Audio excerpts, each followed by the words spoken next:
All right, so we're gonna roll the pec minor. So you're gonna angle the foam roller.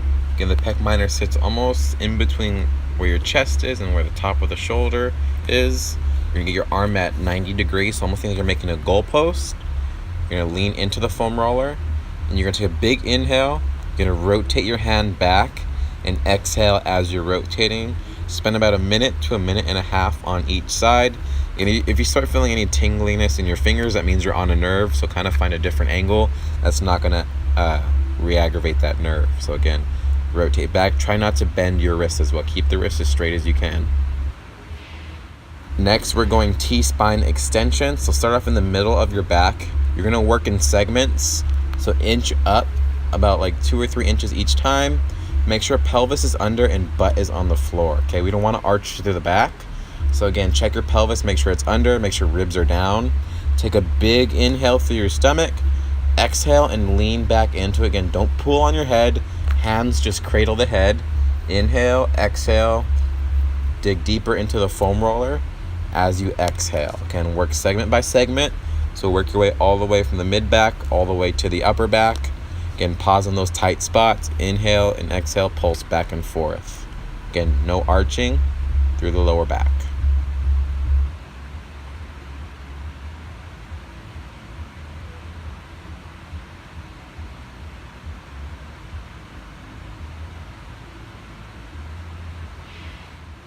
All right, last one is gonna be lats. So you're gonna put the foam roller almost next to your armpit, slightly behind. Make sure you angle your body away from the foam roller. Play with the hand position so you can go palm up, palm out, or palm facing in.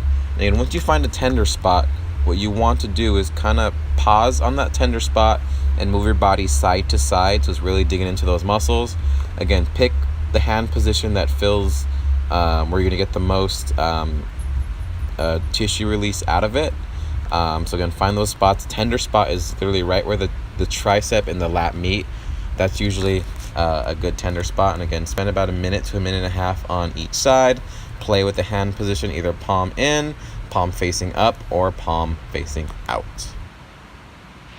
We're gonna go over our spine mobility series. So main things we're gonna work on is opening up the chest, okay?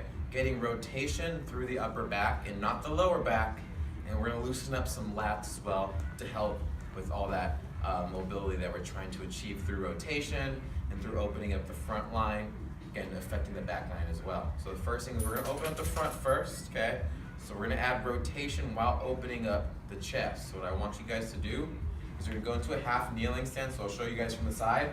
So half kneeling stance, okay? If you have knee issues, you can go with a split stance, standing, it's a little bit easier on the knee. I actually prefer half kneeling because again, it takes the pelvis out of the equation, but and if you need to, go standing. You're gonna put your hands behind your head. From here, think about opening up the elbows as wide as you can, okay? Try not to be hunched over and try not to arch through the back, okay? Get the pelvis alignment, get the nice core alignment as well by bringing your ribs slightly down.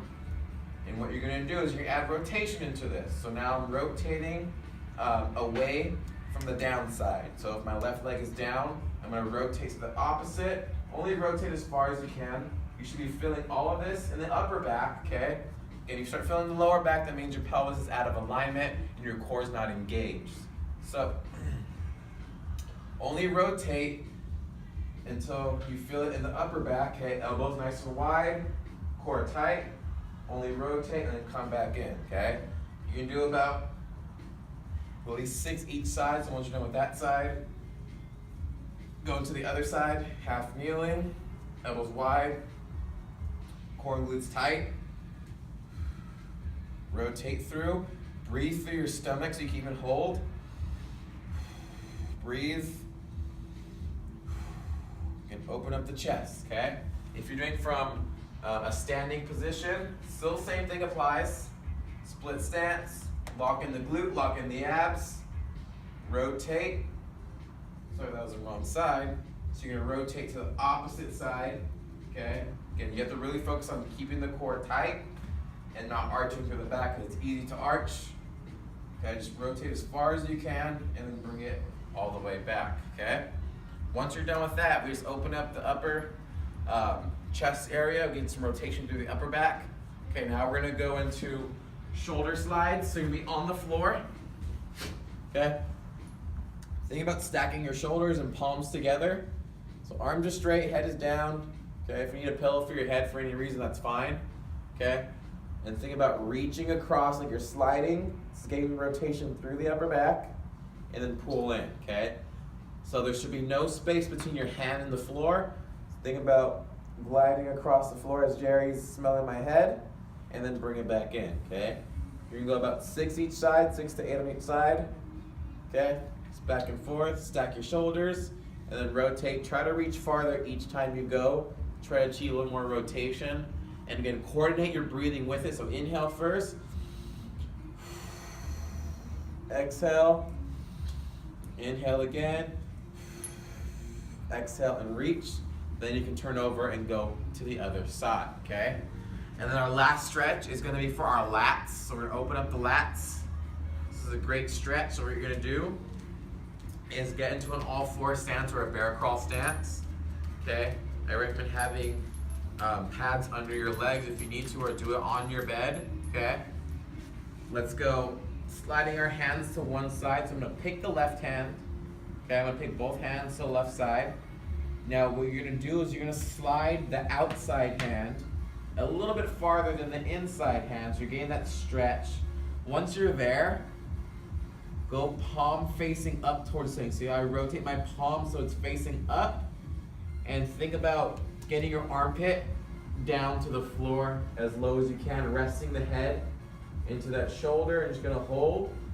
Breathe for about 8 to 10 breaths. Make sure you're breathing through your stomach, not your chest, just so we get the muscles to relax, okay?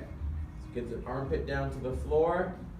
Okay, once you're there, you do 8 breaths. You're gonna go to the other side. So now go to the right side. Again, the outside hand is going farther than the inside hand. Go palm facing up, and then get the armpit down to the floor and rest your head into your shoulder. Okay, 8 to 10 breaths. Make sure you're breathing through the stomach. And that's it for today, guys.